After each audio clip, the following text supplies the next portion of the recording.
కోసం పని చేస్తాను. నాకు అవసరం లేదు ఇవన్నీ, కానీ తిట్లు తింటా. ఎందుకంటే నా దేశం మీద నాకు అంత పిచ్చి. నాకు నా బాధ్యత. మన సభలో మీరు చూశారు, అసెంబ్లీలో ఏం మాట్లాడాను నేను నా పార్టీ గురించి మాట్లాడలా.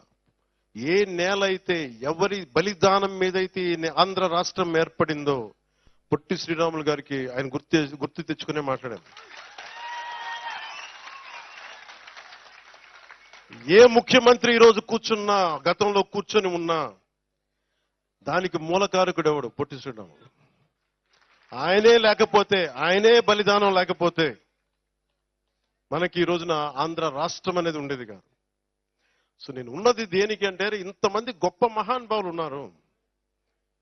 నేను అన్నా క్యాంటీన్లతో మాట్లాడి ఒకటే అడిగాను, అన్నా గారి క్యాంటీన్లతో పాటు డొక్కా సీతమ్మ గారి క్యాంటీన్లు రావాలి. అన్నా క్యాంటీన్లు ప్రారంభిస్తున్నప్పుడు దాంట్లో కొంత భాగం డొక్కా సీతమ్మ గారి క్యాంటీన్లు కూడా ఉంటాయి. దేనికి పెట్టుకోవాలి డొక్కా సీతమ్మ గారి? ఎందుకంటే అసలు మనకి ఈ రోజున ఒక పూట భోజనం పెట్టడానికి హోటల్లో పెట్టేయచ్చు, కొని పెట్టేయచ్చు. ఆ రోజుల్లో కట్టెలతో వండాలి, వర్షాలు. అలాంటి సమయంలో ఆవిడ కూర్చొని అమ్మ సీతమ్మ ఆకలి అంటే కూర్చోబెట్టి అన్నం వండి పంపించే, లంకల దగ్గరికి వెళ్ళి కూడా ఆవిడ చేసేదంటే, అలాంటి విలువలున్న మనుషులు మనం గుర్తు తెచ్చుకోకపోతే సమాజం విచ్ఛిన్నం అయిపోతుంది.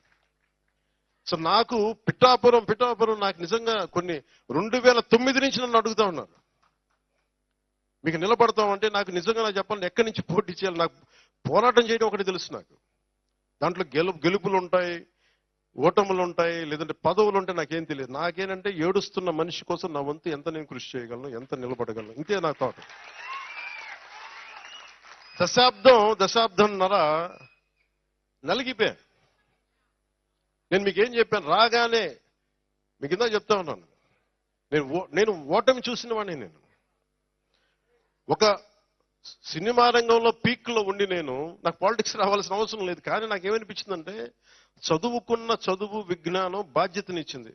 నువ్వు పొట్టి శ్రీరాములు గారి త్యాగం మీద నువ్వు జీవితాన్ని గడిపేసి, స్వాతంత్ర సమరయోధులు త్యాగం వల్ల నువ్వు జీవితాన్ని గడిపేసి, నువ్వేమి తిరిగి సమాజానికి ఇవ్వనంటే నీకు కుదరదు.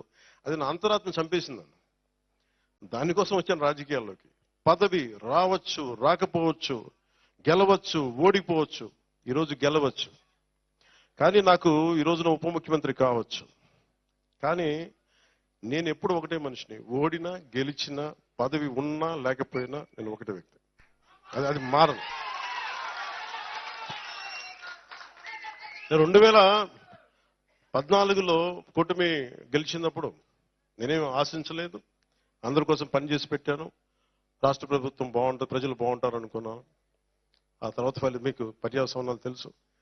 2019లో ఒంటరిగా పోటీ చేశాం, నలిగాం, ముందుకెళ్ళాం, నిలబడ్డాం.